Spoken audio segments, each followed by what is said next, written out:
Welcome sa Tagalog Horoscope, ang iyong gabay sa pang-araw-araw na buhay. Dito, hatid namin ang iyong horoscope araw-araw. Alamin kung ano ang naghihintay para sa iyo sa pag-ibig, trabaho, kalusugan, at swerte. Samahan kami para mas maunawaan mo ang mensahe ng universo para sa iyong araw. Huwag kalimutang mag-subscribe, i-like ang aming mga video, at i-share sa iyong mga kaibigan. Simulan natin ang araw ng may inspirasyon mula sa mga bituin.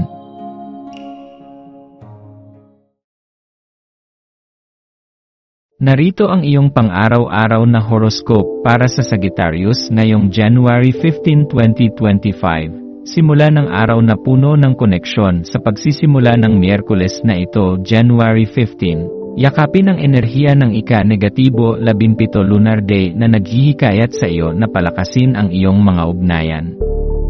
Ang araw na ito ay isang paanyaya upang magtipon kasama ang mga mahal mo sa buhay, mga kaibigan at kasamahang kasing mahilig mo sa pakikipagsapalaran at spontaneity.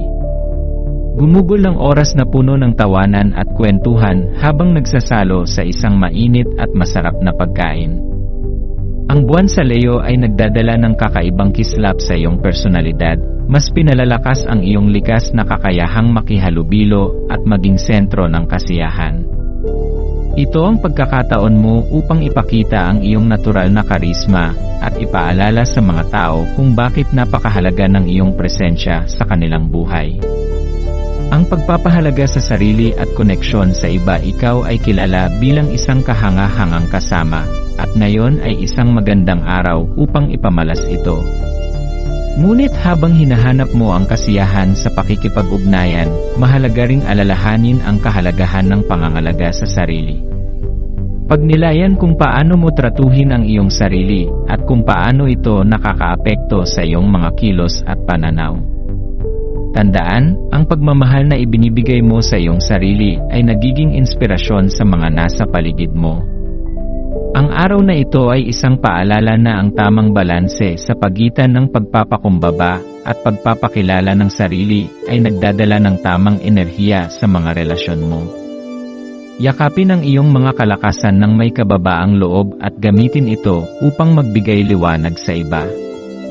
Paglinang ng pag-unawa at empatya habang umuusad ang araw, maging mapanuri sa iyong reaksyon sa iba.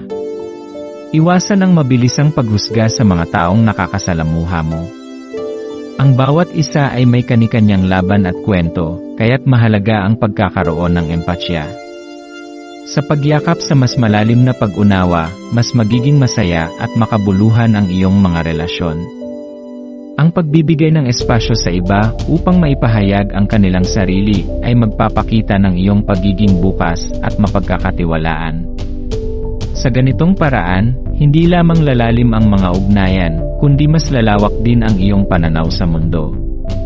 Pagyakap sa pagbabago at pagkamalikhain sa espiritu ng pakikipagsapalaran, subukang gawin ang isang bagay na hindi mo pa nagagawa dati. Ang araw na ito ay mainam para sa pagtuklas ng mga malikhaing gawain o biglaang lakad na maaaring magbigay sigla sa iyong imahinasyon. Huwag matakot lumabas sa iyong comfort zone. Ang bawat bagong karanasan ay isang pagkakataon upang lumago at matuto. Ang pagiging bukas sa pagbabago at pagtanggap ng mga posibilidad ay magdadala sa iyo ng mga di inaasahang kasiyahan. Isipin ang araw na ito bilang isang pahina sa iyong kwento na puno ng kulay at sigla, habang pinapalakas mo ang iyong koneksyon sa mga tao sa paligid mo. Pagninilay at pagtatapos ng araw sa pagtatapos ng araw, maglaan ng oras upang balikan ang mga karanasan mo. Magpasalamat sa mga pagkakataong nagbigay ng kagalakan at sa mga tao na nagdala ng liwanag sa iyong landas. Ang araw na ito ay isang paalala na ang kasiyahan ay mas tumitibay kapag ito'y ibinabahagi sa iba. Sagittarius, dalhin mo ang enerhiya ng araw na ito bilang inspirasyon para sa mga susunod na araw.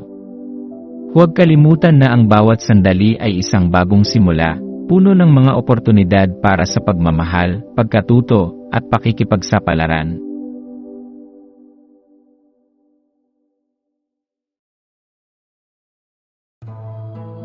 Maraming salamat sa panonood ng iyong horoscope ngayon araw. Naway gabayan ka ng mga bituin sa iyong landas. Huwag kalimutang mag-like, share, at subscribe para sa iba pang cosmic na kaalaman. Hanggang sa muli, manatiling konektado sa universo,